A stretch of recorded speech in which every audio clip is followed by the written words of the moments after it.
Buenas tardes, bienvenidos una vez más al programa Una mirada al autismo.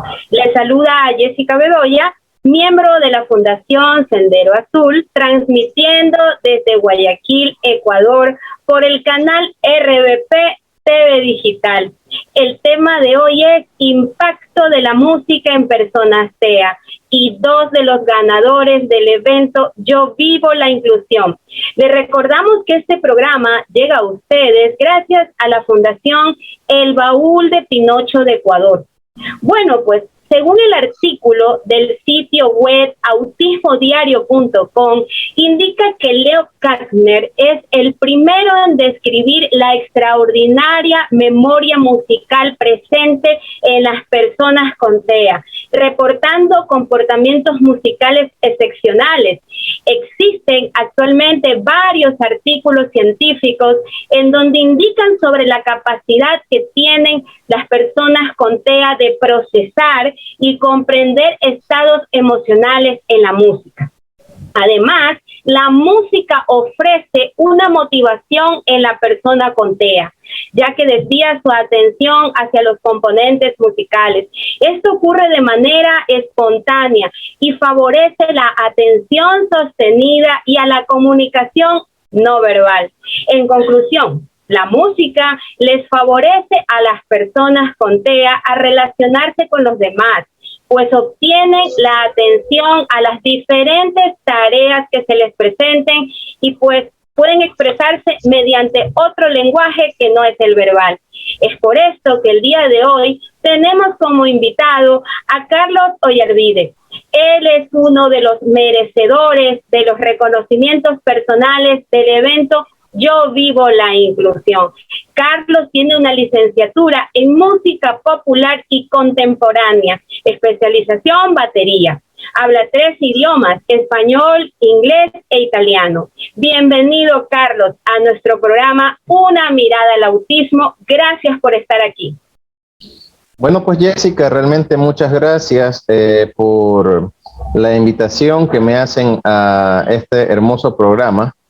Donde obviamente yo puedo expresar y por lo menos en este caso, gracias a lo que yo hago, a todas mis acciones y toda esta trayectoria, por decirlo de alguna manera, que tengo yo como persona, como músico y más aún como persona con autismo, puedo dar a conocer realmente en este sentido de que las personas con autismo podemos ser capaces de muchas cosas que incluso muchos neurotípicos no lo podrían hacer, quizás, no sé, por X o Y factores, pero generalmente los autistas somos como que podemos decir, tendemos a romper todas esas barreras. Y agradezco realmente que me den este espacio para poder difundir, digamos, mi proyecto y poder en este caso también enarbolar, por decirlo de alguna manera, el nombre del autismo en este sentido. Así es, Carlos. Si bien es cierto, se han presentado obstáculos, me imagino, a lo largo, pues, no de la vida, en este caso a ti. Cuéntanos, ¿cuándo tuviste tú el diagnóstico con TEA? El diagnóstico con TEA lo obtuve a los 27 años. Justamente me hizo un psicólogo clínico que justamente también está dentro del espectro, que se llama Alejandro Ruiz. Entonces él me hizo el diagnóstico y me confirmó exactamente de que yo estaba dentro del espectro. Y eso realmente, para mí esa noticia fue como que, o sea, como que me respondió muchas interrogantes del porqué de muchas cosas. Especialmente porque no me gustaba tener muchos amigos, porque no me gustaba socializar con demasiada gente, o porque yo era muy selectivo para mis amistades, o muy selectivo para ciertos gustos, tópicos, temas, aficiones. O sea, no es que a mí me gustara lo que le gustaba a todo el mundo. O sea, yo era muy selectivo y por eso era visto incluso como raro. Y obviamente eso fue para mí como una especie de, como que respuesta hacia tantas interrogantes que yo por años tuve y nadie quizá me las podía dar. Entonces, el diagnóstico me las dio todas. Así es, bueno, hay muchos casos, ¿verdad? Conozco también a muchas otras personas, incluso compañeros, conocidos, ¿verdad?, tuyos, que también han sido diagnosticados adultos. Cuéntame, en la escuela, ¿cómo te sentiste? Bueno, en la escuela realmente yo, como se dice, era el típico rarito de la clase. O sea, yo soy buen estudiante siempre. O sea, siempre buen estudiante, pero el típico rarito de la clase que no le gustaba jugar fútbol, cuando obviamente todos los niños jugaban fútbol. El que siempre estaba a un ladito, aislado, pero eso sí, algo que yo, digamos, podría hacer es que no jugaba fútbol, pero yo siempre estaba, podríamos decir, yo qué sé, con una guitarra de aire, o con un piano en el aire, o con una batería en el aire. Y claro que para todas las personas que no comprendían de qué se trataba eso, decían que estaba loco, pero realmente, bueno, o sea, no sé, bueno, ahora sí, en estas cuestiones dejen llevar el celular a las escuelas, colegios, bueno, incluso como está online, todo este sentido de la educación, obviamente es muy distinto, ¿no? Pero antes de pandemia, no sé si últimamente dejaban llevar celular, no sé, desconozco, pero antes no. Entonces, ¿qué yo hacía? Por ejemplo, una canción que tenía en mi mente, la iba cantando, repitiendo y, entre comillas, yo emulando la guitarra, emulando el piano, emulando la batería, emulando el bajo. Bueno, ¿por qué? Porque desde chiquito ya se me presentaba esta inclinación hacia la música. O sea, ya es como que tenía un talento definido. Solo que, digamos que por la misma ignorancia y la falta no sé, de conocimiento de muchas personas, especialmente las profesoras, ¿no? Las que fueron mis docentes en ese tiempo. O sea, la llamaba a mi mamá, entre comillas, porque yo tenía un comportamiento raro para que me haga ver como un psicólogo, todo eso, en vez de decirle, señora, usted tiene un músico en potencia, vaya inmediatamente, inscríbale a este niño en un conservatorio, en una academia de música, para que desarrolle su talento. No, más bien la llamaban porque decir su hijo se está portando mal. O sea, es una cuestión realmente bien, bien triste y bien esto, pero lo bueno puedo decir de que pese a todo eso, yo pude superar todos esos obstáculos y pude realmente superar todas esas barreras y pese a las dificultades que se me presentaron en la vida, años después incluso, pero pude lograr mi meta. Mi meta siempre fue ser músico profesional. Así es, o sea que desde pequeñito tú ya tenías inclinación hacia la música, ¿verdad? Correcto. Incluso puedo decir que mi mamá conmigo hacía como una especie de, bueno, mi mamá no es psicóloga ni nada, pero como ella siempre decía que yo no era tan normal, o sea, ella como que ya desde como el instinto de madre lo sentía, ya que no, como que algo me pasaba, ya, que no era como tan normal como los otros niños. Entonces, ¿qué pasaba? De que ella, como para tenerme un poco entretenido, ocupado, así, bueno, todo eso, me dejaba poner los long plays, los discos de vinilo, ya, de hace muchos años. Bueno, nosotros sí logramos todavía tener así hasta hace unos cuantos años, un tocadiscos que ya se dañó con el tiempo, bueno, pero la cuestión en ese tiempo sí valía, sí funcionaba. Entonces yo ponía discos, yo qué sé, de Phil Collins, Barbra Streisand, The Carpenters, Barry Manilow, los Bee Gees, yo qué sé, toda la música disco de los 70, 80. Entonces, literalmente yo me gustaba, o sea, tocar, o sea, los discos con la aguja y todo eso, incluso hasta hacer el scratching como el DJ hacía. Me gustaba. Entonces era como una afición, un gusto que tenía. Pero ¿qué pasaba? De que eso ya me iba como especie como que alimentando musicalmente. Incluso hasta yo llegaba, cuando me gustaban mucho las canciones, hasta cantarlas de forma afinada, pero no sabía ni qué decía, simplemente era como por imitación, escuchaba, la repetía y la cantaba. Ya, pero no, obviamente yo no sabía, no tenía mucho conocimiento de inglés, pero por imitación nomás, pura imitación. O sea, ya desde pequeño ya tuve esa como que inclinación tanto al inglés como a la música. Y todo fue por lo que obviamente mi mamá, o sea, me entretenía de esa manera. Así que yo pusiera los discos y yo los ponía casi todos, ¿ya? Entonces, sí, así es. Dime algo, ¿tuviste amigos en la adolescencia? ¿Fuiste a fiestas? Amigos, muy difícil poder decir que tuve amigos porque puedo decir que la mayoría realmente solo fueron compañeros. Amigos verdaderos en la adolescencia no los tuve porque, o los que yo creía amigos, después yo me enteraba que solo estaban conmigo por interés, o sea, por lo menos por sacarme deberes o porque les ayude a resolver tareas, o sea, se querían aprovechar de mí y sin siquiera darme por lo menos, aunque sea, no sé, por lo menos una colita, aunque sea para por lo menos recompensarme. Entonces, obviamente, en mi ingenuidad yo pensaba que eran mis amigos, pero después, cayendo en cuenta, después descubrí que solamente estaban por mí, o sea, conmigo solo por ese interés de que yo les ayudara en algo y ellos ni siquiera no me daban nada. Ya puede ser que con la madurez del tiempo, obviamente yo me di cuenta, me fui alejando de esas personas y obviamente ahí me fui como que haciendo más asocial. No antisocial, porque antisocial es delincuente, sino asocial. O sea, quiere decir aislado. O sea, ¿por qué? Porque yo ya descubrí que estas personas me buscaban solamente por ese interés, más no porque realmente querían ser mis amigos. Entonces, incluso porque como yo no compartía ni muchos gustos, por ejemplo, ellos a los, yo qué sé, a los 15, 16 años, estaban, digamos, interesados que no, o presumían sus enamoradas, que no, que de sus vaciles.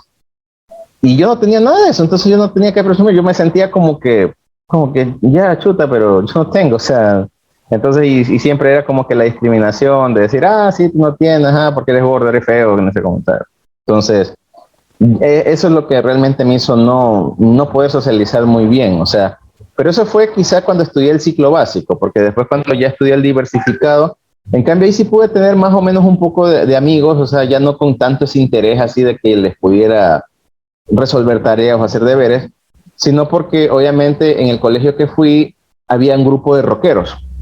Entonces, como a mí también ya desde los 13 años también, o sea, me pasé de la música disco que escuchaba de chiquito a la música del rock, el metal, y bueno, en ese tiempo, en los 2000, porque eso fue en los 2000, estaba la onda del new metal, que es un género que pegó mucho en ese tiempo. Entonces, ese grupo de chicos, como les gustaba la misma música, entonces yo me sentía ahí integrado. Y como ahí obviamente no estaban viendo de que si uno era gordo, era flaco, tenía pelada o nada de eso, ¿no? Simplemente era como que le gustara esa música y ya era amigo. Entonces ahí más bien pude hacer amigos en el bachillerato, en lo que es cuarto, quinto y sexto. Ahí sí pude hacer más amigos. Y mi vida social como que se mejoró más en el bachillerato, o sea, gracias a la música y al rock mismo, porque incluso también ahí fue cuando literalmente yo entro a la banda del colegio, en el colegio Guillermo Rodes, que yo estudié, Guillermo Rodes Rosemena. Entonces ahí entro a la banda del colegio, después, años después, hasta yo después fui hasta líder de la banda. O sea, ya como se dice, más bien por la música empezó mi vida social a hacerse mejor. Pero claro, digamos, yo como podemos decir, yo era sociable por la música, pero como persona yo seguía siendo el mismo chico autista sin saberlo, obviamente yo lo desconocía totalmente, pero personalmente seguía siendo el mismo chico autista. Pero gracias a la música, en algo podía como que medio socializar o en algo podía yo, quizá de lo que estaba yo así, quizá poderme exponer así, pero por la música realmente. Y hasta el día de hoy realmente puede ser. Oh, ya, Carlos. Bueno, háblame de tus estudios superiores. Ok, bueno, en realidad mis estudios superiores son dos. O sea, tengo digamos, licenciatura en idiomas, ya, en la Universidad Estatal. Que bueno, la experiencia no fue tan agradable, para ser honesto. Y como todo buen Asperger y todo buen autista, uno es honesto. No fue tan agradable estudiar ahí en ese lugar. Pero bueno, igual, digamos, cursé mis estudios ahí. Pero eso sí, la segunda experiencia de mis estudios superiores en la Universidad Católica Santiago de Guayaquil, realmente eso sí fue para mí la mejor experiencia que pude tener en lo que se trata de estudios, y más aún estudios superiores, ¿ya? Primero porque realmente la primera carrera fue más como que casi más por necesidad, por decirlo de alguna manera, que yo estudié, porque yo siempre quise estudiar música. Solamente que circunstancias de la vida no me dejaron que yo estudie después de salir del bachillerato. Tuve que entrar a trabajar porque ya para ese tiempo mi papá, cuando cumplí 18 años, me dijo, ya eres adulto, ya estás grande, tú ya tienes que velar por ti, por tu mamá, por la casa, yo ya no me debo a ti, bueno. Entonces me dijo como que estás por tu cuenta. Entonces obviamente tuve que salir a buscar trabajo, a ver cómo hacía dinero, ¿ya? Entonces ya mis sueños, como se dice, de lograr estudiar eso tan anhelado, es como que se iban alejando, ¿ya? Pero nunca perdí el horizonte, o sea, nunca perdí el sueño estaba aquí, aunque lo veía lejos, pero siempre estaba aquí, y acá también, ¿ya?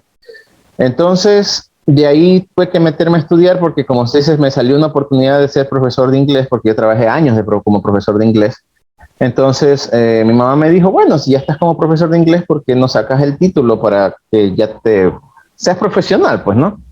no sea solo un profesor, como se dice, así no titulado, pues, sino que tengas título profesional. Entonces, yo dije, bueno, sí, está bien. O sea, yo acepté. Ah, por cierto, realmente me contrataron profesor de inglés porque yo ya había terminado justamente de graduarme en el Centro Ecuatoriano Norteamericano. Entonces, ese título del Centro Ecuatoriano Norteamericano me sirvió para entrar a trabajar de profesor de inglés inmediatamente casi. Bueno, entonces, mientras obviamente duró mi ciclo de estudio, yo siempre estaba frustrado. ¿Por qué? Porque o sea, sí, chévere, era lo que me daba dinero, o sea, la profesión de profesor de inglés, pero no me daba felicidad, no me daba satisfacción personal, no sentía nada, ¿ya? Entonces, cada año que pasaba era más frustrante. ¿Por qué? Porque yo sentía de que yo estaba ahí simplemente porque tenía que estar, pero no porque quería estar. Hasta que, bueno, ya después de terminar, bueno, para cuando termino los estudios, bueno, ocurrieron algunas cosas, entre ellas la novia que tenía en ese entonces rompe conmigo, entré en una depresión, mi estado de ánimo bajó bastante, o sea, bueno, pero la cosa es que yo igual no perdí el sueño de la música, yo siempre decía, o sea, la música era como que lo que me tenía a flote, pese a todo lo que ocurría. Como dice Camilo Sesto en una canción, o sea, aunque nado entre la nada, aún lucho por la vida, pero yo luchaba por la música, ¿ya? Entonces, ahí comenzó realmente ya mi verdadero, como se dice, caminar hacia la música, porque yo ya después de la depresión amorosa que yo sufrí en ese entonces, yo ya no le vi sentido a seguir trabajando o estudiando cosas que no me gustaban, porque yo ya no iba a casarme ni a tener familia, y obviamente se supone que uno cuando tiene familia tiene que trabajar para poder mantener a la familia. Entonces, cuando yo digo ya no tengo novia, no voy a tener familia, no voy a tener hijos, entonces ahora sí ya quedo solamente yo con mis sueños. Luché, bueno, no se podía, que un crédito, que por aquí, nada, no cumplía los requisitos, hasta que justamente cuando el gobierno nacional abrió el programa de becas, ya, yo justamente dije, esta es mi oportunidad. O sea, es como que dije, aquí es matar o morir. O sea, me metí a hacer CNESID, a hacer el examen, estudié, me preparé por mi cuenta porque no tenía el dinero para pagarme un curso de CNESID. Yo por mi cuenta tuve que hacer, básicamente mis instrumentos de estudio fueron un cuaderno con un bolígrafo y más las hojas que daba, esas hojas piloto que daban de documento en la página de CNESID. Estudiando por mi cuenta, autopreparándome, hasta cuando ya fue el día del examen, di el examen, obtuve 840 puntos sobre 1000, que me hizo acreedor a un cupo justamente en la Universidad Católica. Entonces, a partir de ese momento, yo ya supe que ahí comenzó todo. Ahí realmente comenzó mi verdadero sueño, mi verdadera carrera, los estudios que siempre quise, la experiencia que quise vivir. E imagínense que yo, digamos, me gradué en el 2005 y yo recién ese sueño lo logro hacer en el 2014. O sea, todo ese tiempo batallé teniendo ese sueño aquí y acá. O sea, literalmente tuve que esperar bastante, pero lo pude hacer. A los 25 años. ¿Verdad? Mira, los 25. Claro. Sí, o sea, y a veces las personas suelen decir de que no, que ya cuando pasa de los 20 y no has logrado hacer lo que tú quieres, ya es muy tarde, que no, pamplinas, mentira. Realmente eso ya depende de uno, ya eso, o incluso también decía, no, es que si tú pasas de los 20 años ya se te hace más difícil aprender las cosas. Quizá puede ser por lo que uno es ocupado, ya trabaja, obviamente, no tiene todo el tiempo como cuando uno solo se dedica a estudiar, es verdad.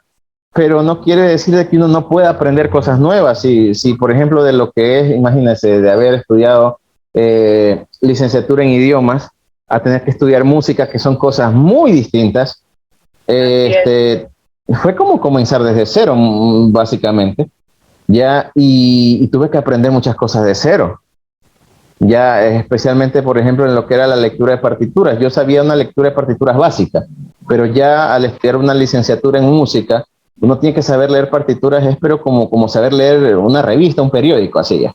De manera más profesional, claro. Así es.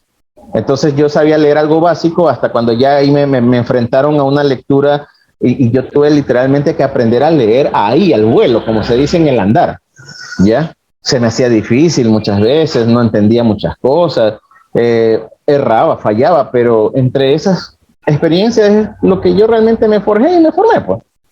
Claro, pero tu perseverancia te llevó a cumplir ese sueño, ¿verdad? Así es, claro. Entonces, literalmente eso fue, como se dice, lo que me llevó, pues la perseverancia y mi anhelo de realmente de cumplir ese sueño, ¿ya? Dime algo, Carlos, dentro de todo esto que tú has vivido, por supuesto, lo malo, ¿verdad? Es lo que más hemos mencionado. Aún así, quisiera que me indiques, ¿tú consideras que los niños TEA podrían salir adelante? Claro, solamente con un pequeño detalle de que yo puedo decir que los padres siempre tienen que, primero, creer en la capacidad de ellos. Segundos, no tratarlos como niños especiales. Porque ese es a veces un error muchas personas, que porque, digamos, el hijo es Asperger o tiene autismo, como que los quieren encapsular y sobreproteger de una manera tanto de que, o sea, como que les creen inútiles. Y no son inútiles. O sea, nosotros no somos inútiles. Que quizás nos tardemos en entender ciertas cosas que para los neurotípicos por intuición la hacen, ya, pero nosotros en cambio tenemos que entender la lógica para poderla hacer. Esa es la diferencia. Nosotros tendremos que hallarle la lógica o la secuencia o el método para poderla hacer, pero no quiere decir que seamos inútiles. Que nos tardemos un poco más, puede ser que sí, pero no somos inútiles. Y una vez que nosotros comprendamos eso, olvídese que no nos para nadie, porque de ahí ya es como que nuestro cerebro se acomoda a esas secuencias o a esos métodos o a esas especies de análisis sistemáticos, y ya de ahí literalmente nosotros no paramos ya a partir de ahí.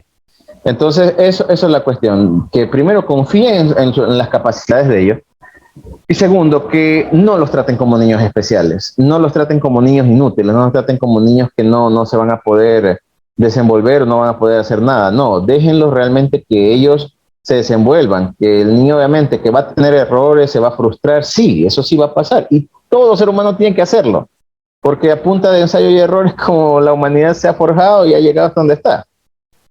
Entonces también tiene que hacerlo de esa manera. Entonces esa es la cuestión. Entonces, como se puede decir, tienen que dejar, como se puede decir, que los niños se desarrollen naturalmente y no tienen que cortarle las alas ni sobreprotegerlos ni tampoco encapsularlos. No, déjenlos que realmente se desarrollen. Eso es lo que puedo hacer. Bien, Carlos, ya nos quedan pocos minutos. ¿Me podrías indicar qué proyectos tienes? ¿Mandé? ¿Qué dice? ¿Qué proyectos tienes? Ok, en proyectos personales básicamente puedo decir que gracias a lo que estudié música, entonces que tengo todo el conocimiento de lo que es armonía, arreglos, contrapuntos, formas, bueno, todo lo que son materias relacionadas a la música.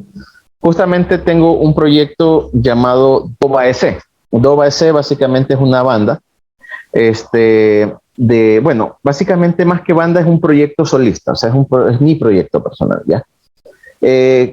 Que es hecho de esta manera. O sea, te voy a explicar.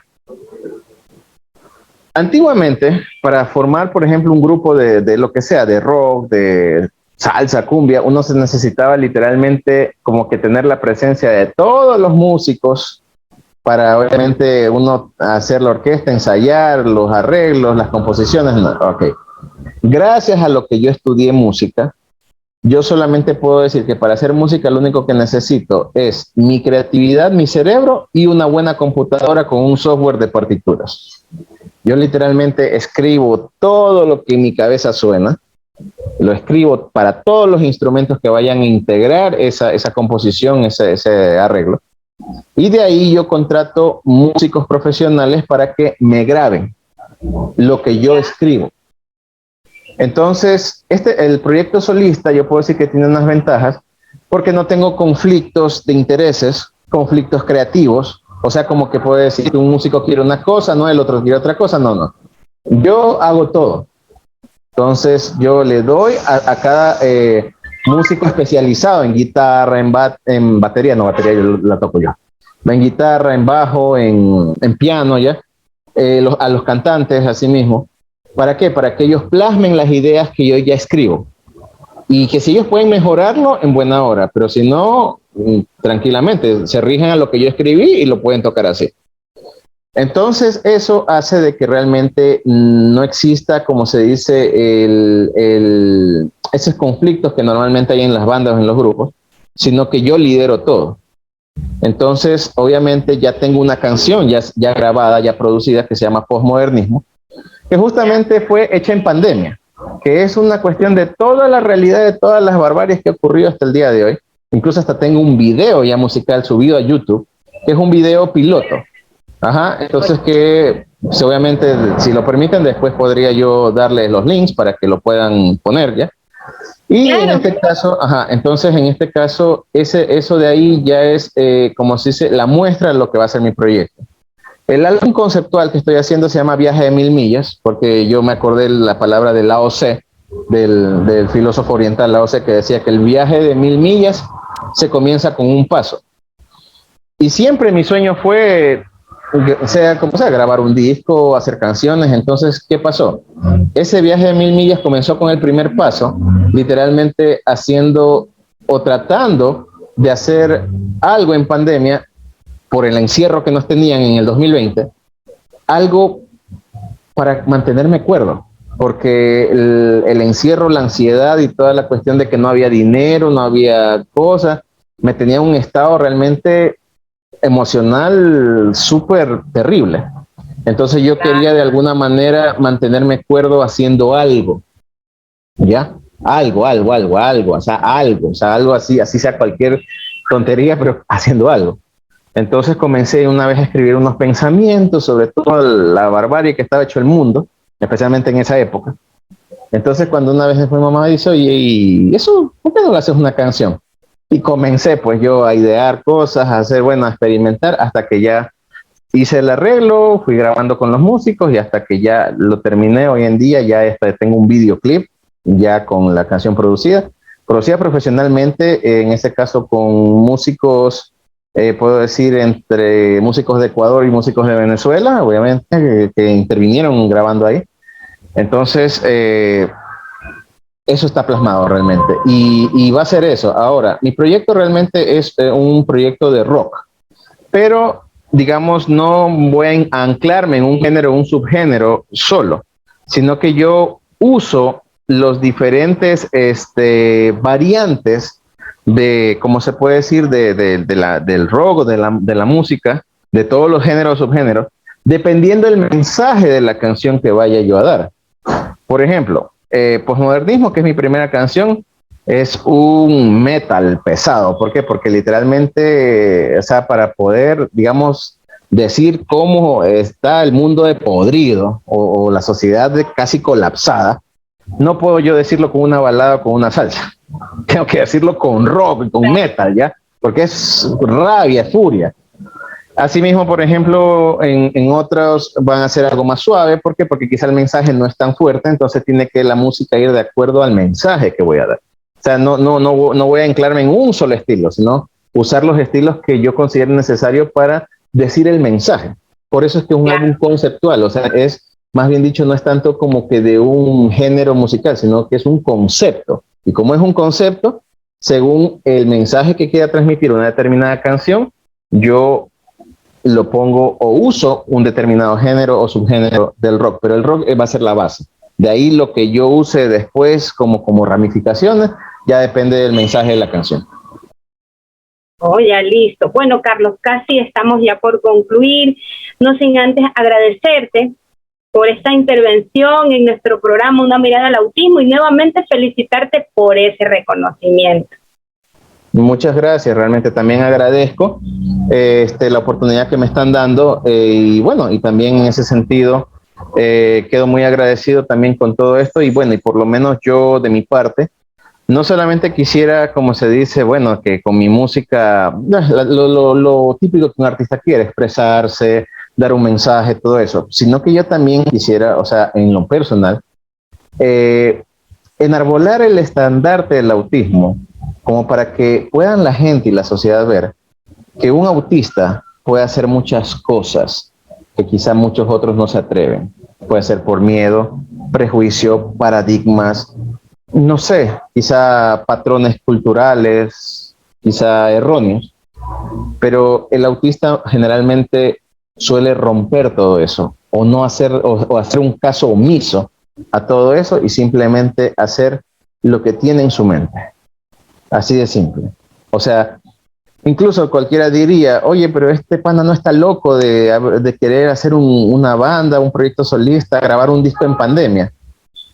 Bueno, como que es lo que dije, el autista literalmente no ve muchas cosas que están ocurriendo alrededor, simplemente tiene algo en la mente y lo hace. Entonces por eso es que dicen también, y se rumora, que Beethoven puede haber tenido autismo también. Así, yo también he leído lo mismo. Bueno, a continuación, queridos amigos, vamos a dar inicio a una pausa publicitaria. Ya regresamos con el segundo bloque.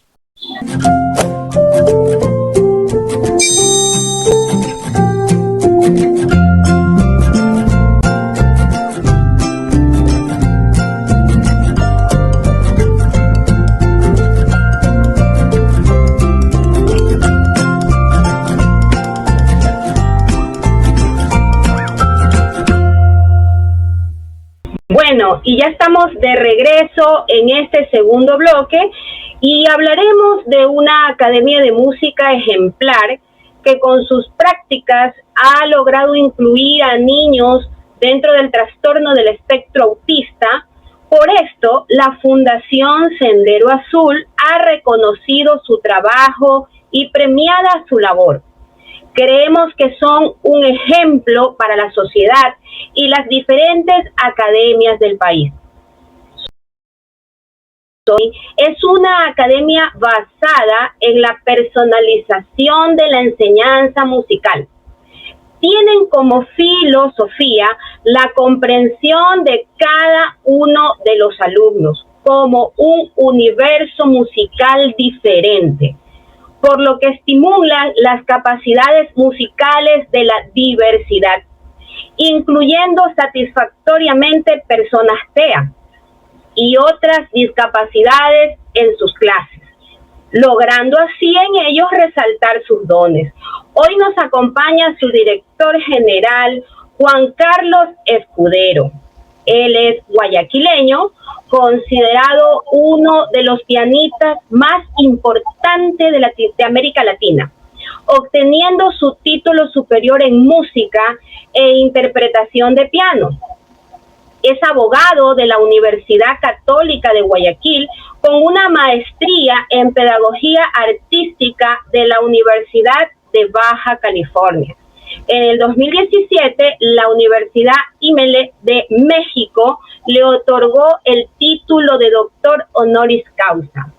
Y en el 2019 se convirtió en el primer músico ecuatoriano en recibir la prestigiosa beca del programa de líderes globales, con sede en Washington, D.C., Estados Unidos. Ha actuado en muchos países y con grandes orquestas y solos. Bienvenido, Juan Carlos, a nuestro programa Una mirada al autismo. Gracias por estar aquí. Hola, ¿cómo están? Muchísimas gracias por la invitación. Muchísimas gracias a la Fundación y bueno, un placer estar acá para conversar un tema que ha sido muy importante para nosotros desde que comenzamos con Sonata en el año 2019. Hemos tenido esta filosofía de que todos son bienvenidos en nuestra academia, sobre todo las personas con capacidades especiales. Esta filosofía a la que me refiero es que somos muy creyentes desde el punto de vista espiritual, Jessica, debo confesarles, y desde ese punto de vista hemos iniciado nuestras labores académicas. Nosotros pensamos y tenemos esta idea de que las personas con capacidades especiales tienen una conexión directa con su mundo espiritual y tienen una condición, por decirlo de esta manera, atrofiada con el mundo físico o el mundo de los sentidos. Desde ese punto de vista también, la música ha servido como un catalizador para poder expresar sus ideas, sus emociones y por qué no descubrir su mundo interior. Por eso ha sido para nosotros un eje fundamental el tema de la inclusión con niños y estudiantes con capacidades especiales. Bien, Juan Carlos, te escuchamos un poquito bajito. De repente te puedes acercar un poco más al celular. Audífonos, denme un segundo. Ya está bien.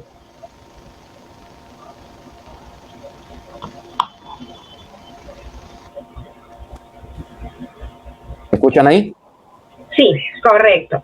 Juan Carlos, ¿cómo surgió la idea de formar la Academia Sonata Music Academy? Bueno, nosotros pensamos que existe una deuda en general en la sociedad y, por qué no, en el Estado, de la educación media en música, sobre todo en Guayaquil. Los conservatorios estatales tuvieron una época muy fructífera, sin embargo, con el pasar de los años, me parece que debería haberse potenciado de una mejor manera. Yo vengo de un conservatorio privado, me gradué en el conservatorio Rimsky-Korsakov de aquí de Guayaquil, en un conservatorio del maestro ya fallecido Reinaldo Cañizares, y los estándares que él tenía eran estándares muy internacionales, estándares muy profesionales. A partir de su muerte en el año 2012, hemos tenido, en lo que yo interpreto, un vacío en la educación media, me refiero antes de la universidad, antes de la formación profesional, y esta fue también una inspiración para nosotros para crear Sonata Music Academy. He tenido la oportunidad de tocar en varios países alrededor del mundo y creo que en el Ecuador no hace falta talento. Y desde este punto de vista hemos comenzado con nuestro proyecto musical de formar a través de una metodología diferente y, como lo he manifestado, con estándares internacionales. Es así que en el año 2019 comenzamos con Sonata Music Academy. Ahora tenemos 2 sedes, una en San Borondón y una en Vía La Costa. Bien, Juan Carlos, cuéntanos cómo surgió el deseo de incluir a chicos en la diversidad en tu academia. Porque creemos que todos son bienvenidos en Sonata. Niños, jóvenes, adultos mayores, con diferentes ideologías, con diferentes formas de pensar, con diferentes religiones y, por supuesto, con las capacidades especiales que puedan manifestar al momento de llegar a Sonata. Hemos tenido muchos niños con síndrome de Down, con autismo, con Asperger y otras condiciones de capacidades especiales, que yo más bien lo veo como una oportunidad porque estos estudiantes tienen un acercamiento natural con la música. La música para nosotros es energía que vibra a un nivel superior y, como lo manifesté al inicio, no sé si se me escuchó lo suficiente, creemos que estas capacidades especiales hacen de que tengan una conexión más con su mundo espiritual, más que con su mundo objetivo de los sentidos o material.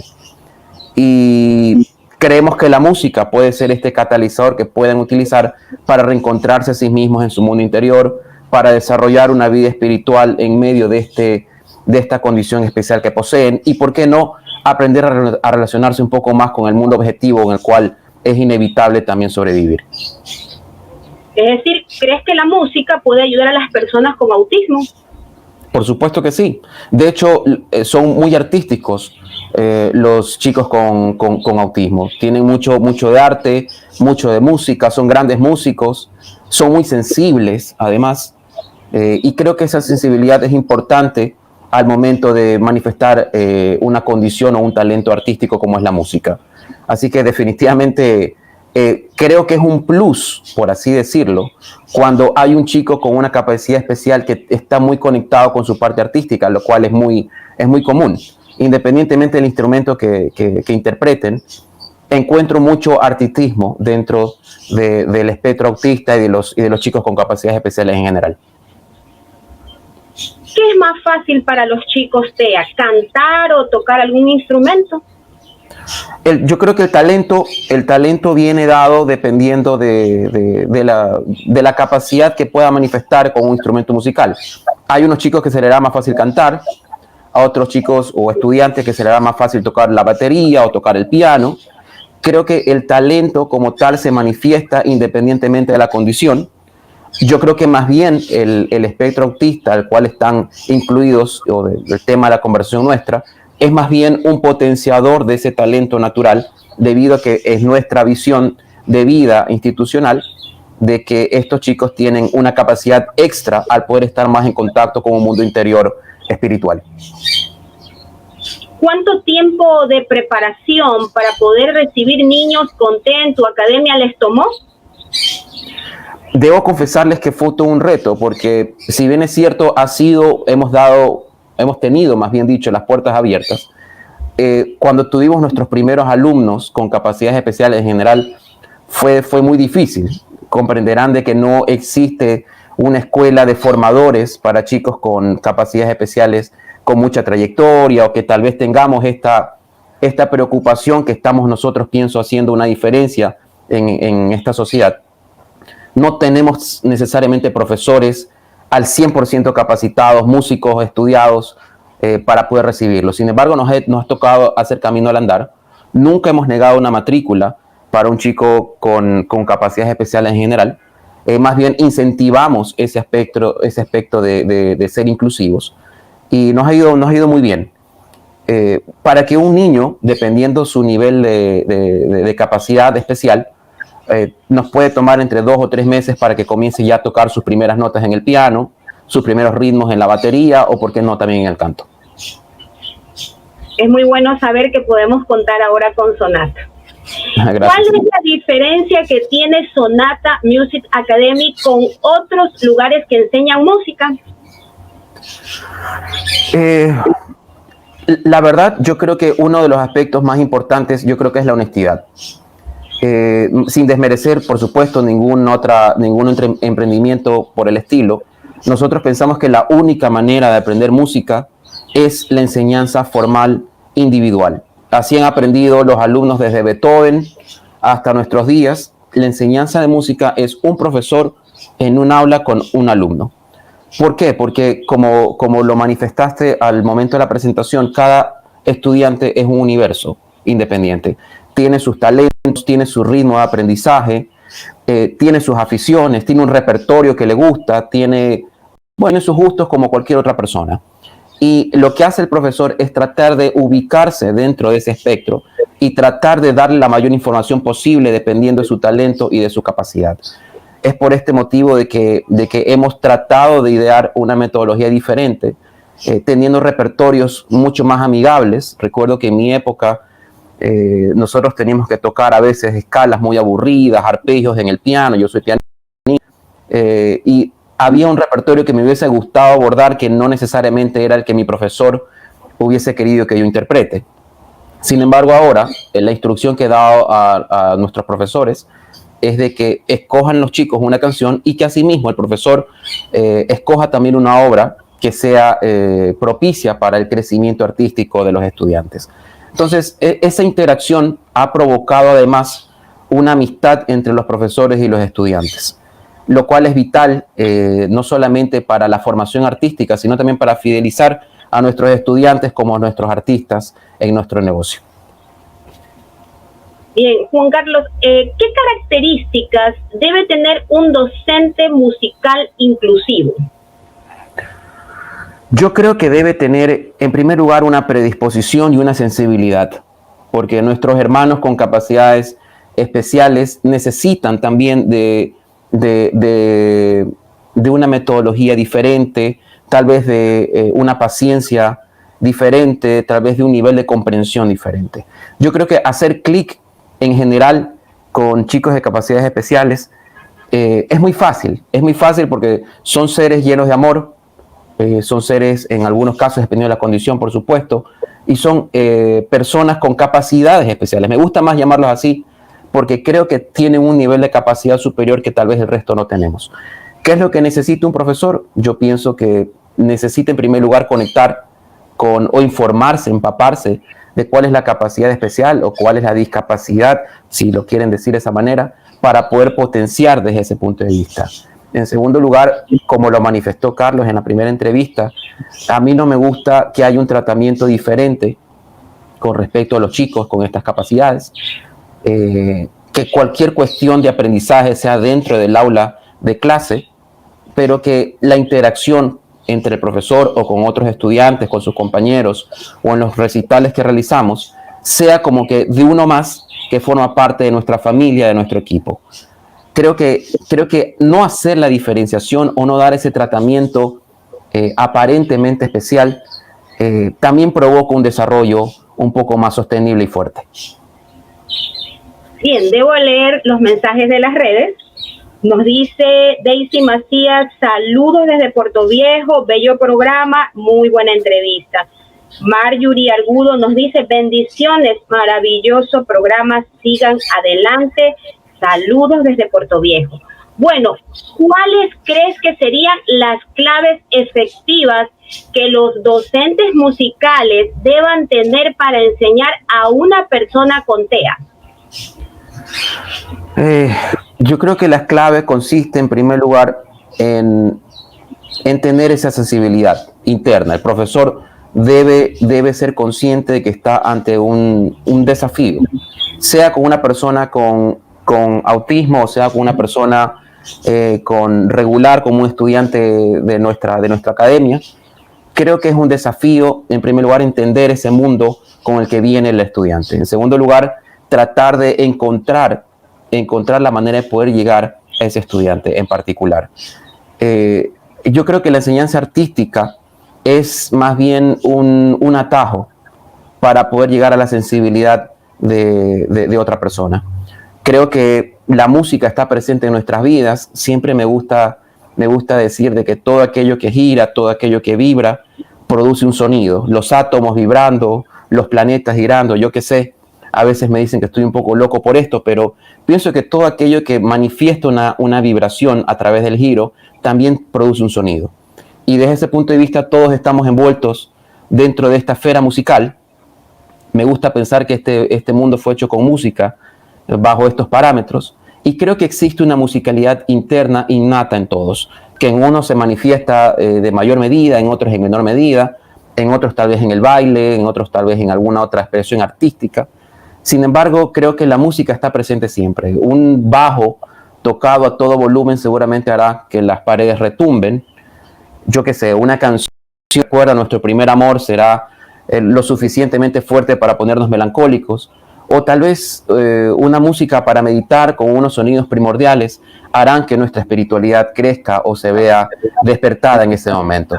Entonces, pienso que el profesor, volviendo un poco a la pregunta, tiene que tener este antecedente de ser consciente que está ante una gran responsabilidad de enseñar, en primer lugar, a un alma que está ávida por conocimientos musicales, y en segundo lugar, con una persona que tiene una capacidad especial, y en este caso, dentro del aspecto autista. ¿Tienes buenas experiencias de incluir chicos TEA en la academia y en la música? Sí, tengo excelentes experiencias. En la experiencia que tenemos, hemos visto un desarrollo social muy interesante. Chicos que toman mucha seguridad al momento de subir al escenario a interpretar su instrumento musical, que se ganan a sí mismos el reconocimiento y la admiración de sus compañeros, de sus amigos, chicos de su misma edad, donde tienen la oportunidad de formar ensambles musicales con otros chicos que no necesariamente tienen una condición especial. Creo que esta inclusión ha llevado a que en Sonata sea normal que tengamos personas dentro del espectro o personas que no están dentro del espectro autista. Somos todos uno, y creo que la música ha colaborado de que no exista esta diferenciación. Creo que lo más importante es que al inicio tal vez están un poco tímidos, sin embargo, al darse cuenta de que tienen un gran talento y lo han demostrado en el escenario, ganándose los aplausos de los padres de familia, de los compañeros que se encuentran ahí, ha provocado una interacción como un puño, mucho más familiar, donde estamos unidos, donde todos han tomado la conciencia de que somos iguales, con condiciones diferentes, con talentos diferentes, pero de que somos iguales y que somos y pertenecemos a una misma familia. Creo que eso es lo más importante dentro de la experiencia que hemos tenido. Bien, debo leer otro mensaje de las redes. Dice David Santisteban: excelente aporte. Es muy importante explicarle a los chicos TEA el o los motivos de nuestras decisiones o consignias. Ellos deben entender la razón. Para ellos no es válida la respuesta de muchos padres. Eso se hace así porque yo lo digo. Bien, ¿podrías contarnos un caso de éxito y uno que haya sido complicado incluir? Un caso de éxito tenemos muchísimos, tenemos muchos. Un gran talento para la música, más allá. Siempre existe este precepto, tal vez por así decirlo, de que hay que apoyar a un chico con autismo o con un talento, una capacidad especial, que ya raya un poco, y debo manifestarlo, en una mala interpretación de la gente al tratarlo a veces con pena, al darle un tratamiento especial. Bueno, vamos a aplaudirlo porque hizo su esfuerzo, nunca podrá llegar. Eso se ha roto, creo. Eso se ha roto porque tengo muchos chicos con espectro autista de que son realmente talentazos en la música. Talentazos en la música que podrían estar en cualquier universidad del mundo, que podrían interactuar con las grandes orquestas sinfónicas del mundo. Y lo importante para nosotros es poder servir de catalizador para que puedan lograr ese talento artístico que tienen. Lo que me ha servido a mí dentro de esta experiencia de éxito de estos chicos es que tienen toda la oportunidad para poder salir adelante independientemente de la condición que tengan. Y eso para mí ha sido revelador, porque yo no soy un especialista, pero me ha tocado aprender a través de la música y darme cuenta que la música sí es un mecanismo para que ellos logren sus sueños y porque no tengan una seguridad y confianza en sí mismos. Por supuesto, es un desafío para un chico que llega y que no tiene preparación previa. A veces nos demoramos mucho en que pueda aprender las notas. Nuestra enseñanza es académica, es decir, que a la primera clase van a tener una partitura para leer.